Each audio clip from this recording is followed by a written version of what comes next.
we have some very important men from the industry of cosmetics, and he has a large experience in global affairs and running one of the biggest luxury brands. So please welcome Monsieur Robert.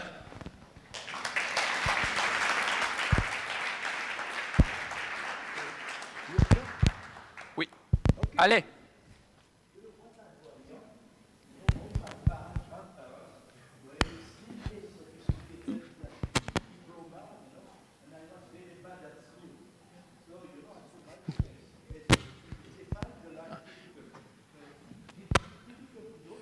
I'm sorry.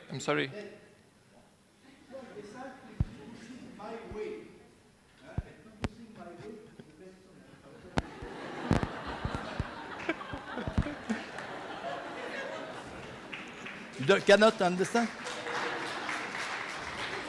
On va repartir à zéro. Let's start again from scratch. Bon.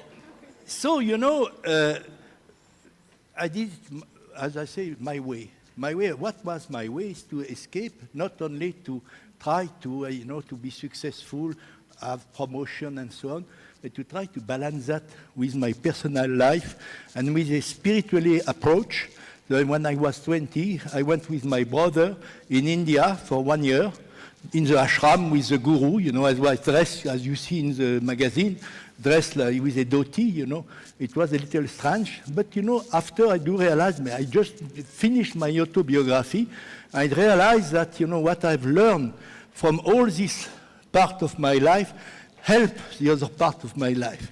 Because when you look for money and promotion and so on, the ego goes to the sky. And when you retire, after people generally they die after 2 years. Bon. Alors, today, we are in the... first, I would like to say I will give, this magazine with 10 disappearing futures. 40 of the best thinker, futurists in the world, has made the outstanding document that I will give to your people and I will send it to you. And also, I had prepared some slides, but apparently it was a little bit aside compared with the meeting, so I decided not to have slides. Alors, today we are in a changing world. Today, corporation, leaders have to face 3 things. The tilting of big demography of the southern country, China, India, Indonesia, Brazil, and tomorrow Africa. The taking in account of the next generation and the rich aging world with this shortage of seniors, so it's a headache. And I met last week the chairman of L'Oréal. We worked under me for 20 years, so he's a good friend. He told me the world has more chance the past 2 years compared with the past 35 years. So we have to have that in mind. Alors, what happened? For instance, the digital revolution. Uber became the most important taxi company without car, and BlaBlaCar is challenging the railways. Airbnb is the biggest hotel provider without hotel. Chat, all the, Skype, web, all this sort of thing is the most popular telephone company without telephone and respective charge. Amazon, Alibaba have shaken the retail business. And Netflix shakes the cinema, Society One is not comfortable for new player for bank. And Apple became the largest software vendor, but does not write the application himself. So it means that, we are in a world which is running very fast and not easy. The next generation is important. The characteristics of the next generation that mature CEO fail to understand. Because, the people of my age, generally, we are a little lost. Like I lost my telephone yesterday. But, we are lost and we are not very good on that. But the CEO, the mature CEOs, they are not very familiar with all this sort of thing. And the next generation, the collaboration, the relationship generation, you discuss much more like we don't used to do before. And you are generally innovator. I tell you, when I was young, I tried to do things my way. I recommend something to you. each of you in the room, you have something unique you had when you were young, you know. Nurture that, put like on flour some water on it in order to keep this uniqueness, you know, and it will give you something more. If you not only to work in big company with control and process, after, you know, they oblige you to do something you don't want to do. So it's not what you do, what you should do. Alors, new and a new beginning, you know, multiple trends are converging now. So the global financial system is collapsing. We have reached the beginning. That's okay. I'm very sorry. I think you should take this mic off your bear. Yeah. Voilà, c'est bien, it's better. We have reached the beginning of the end of the petroleum. The global climate system is changing. The cost of food is increasing rapidly. The effect of large solar eruptions are hitting the Earth. Problems are much larger than government can tackle. Problems are structural. Leaders think the whole system can be rebooted. Since 2008, all the people with the banks, they try to restore the whole system, but it won't work. We are not dealing with structural issue. The situation is so complex that no one really understands it. So it's pretty difficult, you know. So, you know, the secret of constant growth is to start a new sigmoid curve. You know, there is a curve like that. The first one is fading. The right place to start the second curve is at a point now where we are sufficiently rich enough to try to do what should be done in order to continue the growth, which is not easy.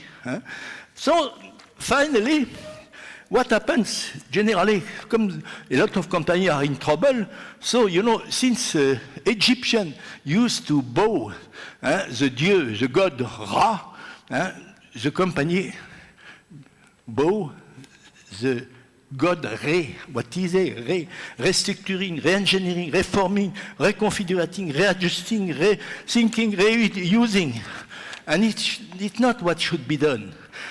So, you know, it's terrible because, you know, the cost killing in most companies, you know, they control procedure, cost killing, they reduce the people, they diminish the salary and so on. It's not what should be done, you know.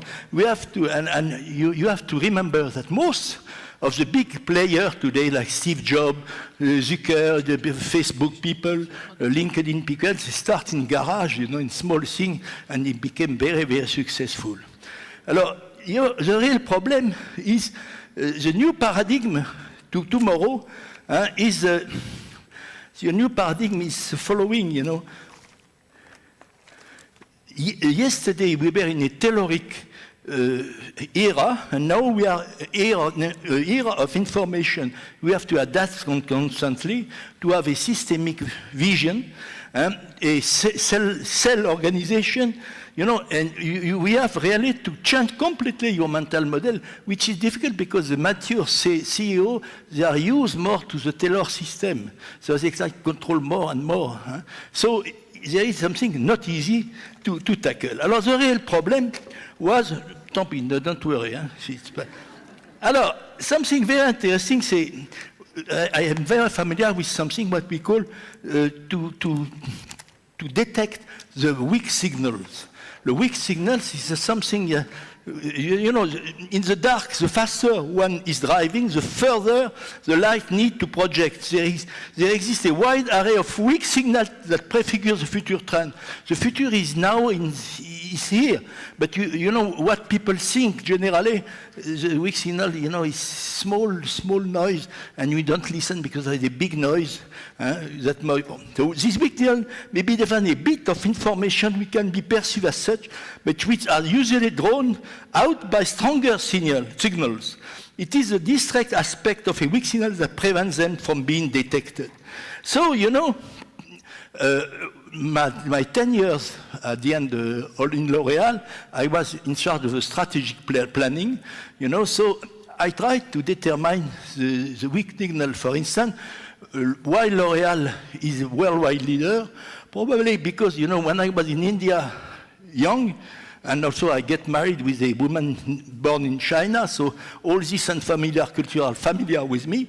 You know, immediately I knew right from the beginning that the world is shifting from west to east.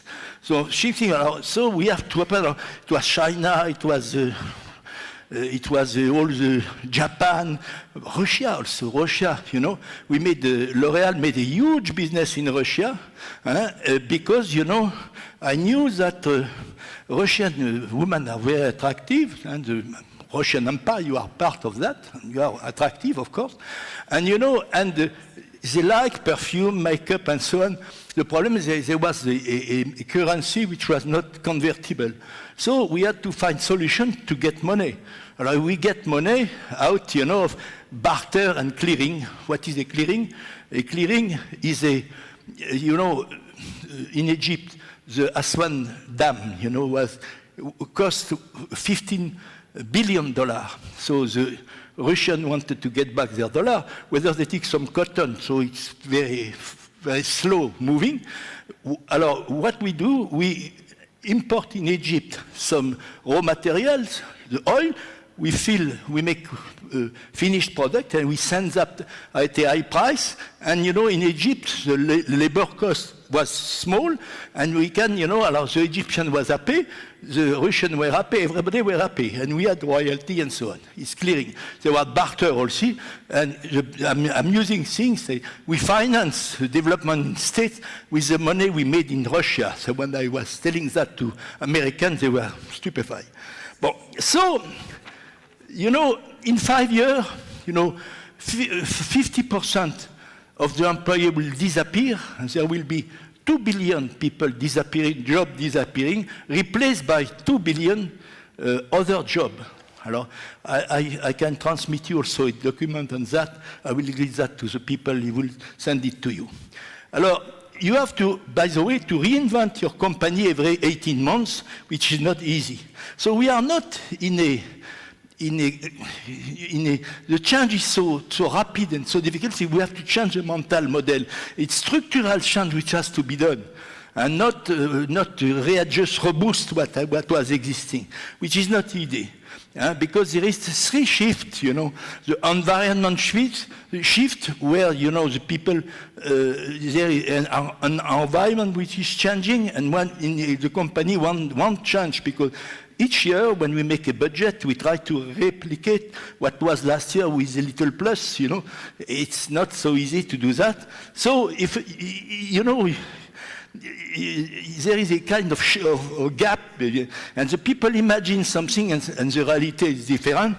And, you know, and the technology is running so fast that if you look what happened with Kodak, for instance. Kodak was one of the superstars some years ago. Now it has almost disappeared. So, you know, there is we are in a world of extreme now, you know. Why? You know, last month I was in India, because no Western company make any business in India. Why? Because the Indian is in the Hinduism culture, and, you know, and you know, the price of the product in India are $1 or €1, let's say.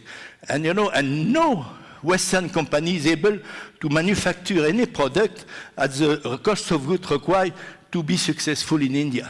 I visit most of the big companies in India, and now, next month, I'm going to see people from L'Oréal, from LVMH, from Coty, from other company, Henkel also, in order to try to help them to create joint venture. Because now, in the world, you know, in the Western world, the population is diminishing. So, you know, there will be 4 billion people near the poverty, but they want to consume something. And all the big companies, we were splendid at Stock Exchange, Wall Street, and so on, they don't know. They cannot produce product to be sold at $1. While the Indians know to do that. So if I can make some joint venture, some partnership with this, I know what to do. It will be more difficult to convince Westerner than Indian. So, you know, The real problem now is about, you know, the new paradigm. You know, now you have to put, you know, normally now most of the companies are structured bad way, you know, so you have to put the man in the middle. Of course, when you go in the United States, they think that the technology can solve any problem, which is not true, because the central problem is the human being, you know. You have to put the people, the man in front of, you know, in the center of your thinking. So you have to try to create, you know, because the creativity is essential. You must be creative, you must innovate. But, you know, there is what breaks the creativity is people are afraid. The risk-taking is something they don't like. You know, I tell you, there will be a shift of 2 billion jobs where 2 billion other jobs. But, you know, the fear to learn is terrible, you know. The fear to fail is terrible. The fear of the other one is terrible too. So, you know, consequence, you know, it's difficult to make the transition, and everything is something of big, a good creative ambience. What is creative ambience, you know? For instance, I show you, I have a slide like that. It is Calcutta or Delhi or, you know, the big society. You know, the climate is horrible because, you know, the pollution and so on is terrible. While on the other side, there is Riga, for instance. I say Fontainebleau, it could be Riga with forest, you know, people feel well, feel good, etc. And the ambience could be good. Alors, you know, if you have a creative ambience, it's much better. And in my company, because of all the things I've been doing in India, and after coming back, I take part, I was in think tank in certain organization, you know.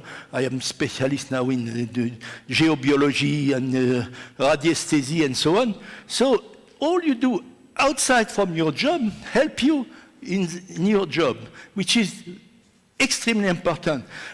In terms of organization, the human parts are more important than the finance.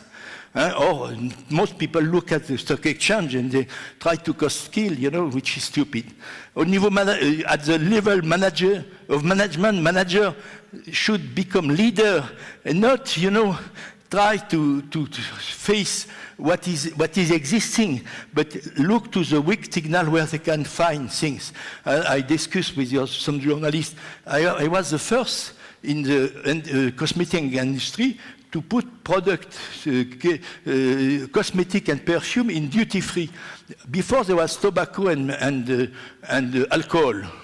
So I visit some duty, I say, why not to put cosmetics? So I create a team, one for Latin America, one for Asia, one for Europe, and we start doing that. And now, you know, in most companies, duty-free business do represent 40% of the profit. So, you know, it was a weak signal, very easy to understand. So, you know, I think rather, you know, here, a jazz band is an idealistic way of handling people, and it's what I try to be in my team, you know, because when the ambiance is good, people are creative. If you let, you know, if people do their way, they do better than if you say you do that, they do that like approximately. When you do your way, it's much better. So, you know, a good leader, you know, I don't know where is this slide, I had this slide, bon, c'est pas rien. Alors, the real problem is, you know, to try not to face only and balance the doing and the being. The doing and the being. Doing is all quantitative, you know, and the being is qualitative. So nurture the qualitative, and it will help the other part. So, you know, finally, a good leader is a bad leader is when people hate the leader. The good leader is when people accept. But the great leader is when people think they have done the thing themselves, you know. You have to try to do that. And really, I think because of all my spiritual involvement, you know, I try to transfer that. I didn't know when I make my autobiography, I do realize that I've done that. I didn't realize when it was working. But try, each of you have something unique. Nurture this uniqueness and use it in your business. You will see it will work magnifically. 17 secondes. 17 more seconds. I think it's finished, almost. And you know, something interesting is that balancing the being and the doing is important. The Asiatic part knows much better than the other one, you know. It's like, I will send you all this transparency. I give that to the people, and they can send it to you. So, you know, no doubt that the good leadership is to try to change the mental model, which is very difficult because people of my generation, we have been grown in another concept. But you are young generation, net generation. We don't understand exactly what you are doing, but do it. Voilà, time up.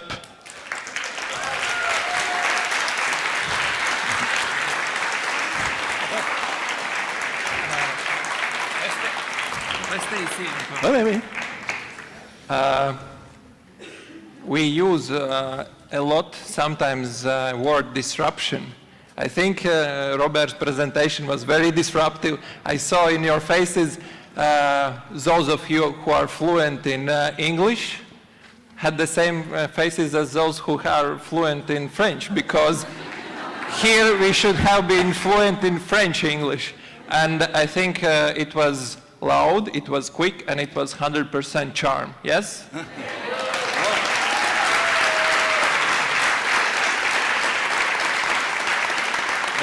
Just to tell you something, with my new book about my autobiography, I have 35 conferences I will extend in France, most in business school, and last time it should end 40 minutes, 2 hours and a half after. People don't want to stop. Because, you know, we can exchange, you know, ping pong with them, you know, which was very exciting. But, thank you once more, Robert. And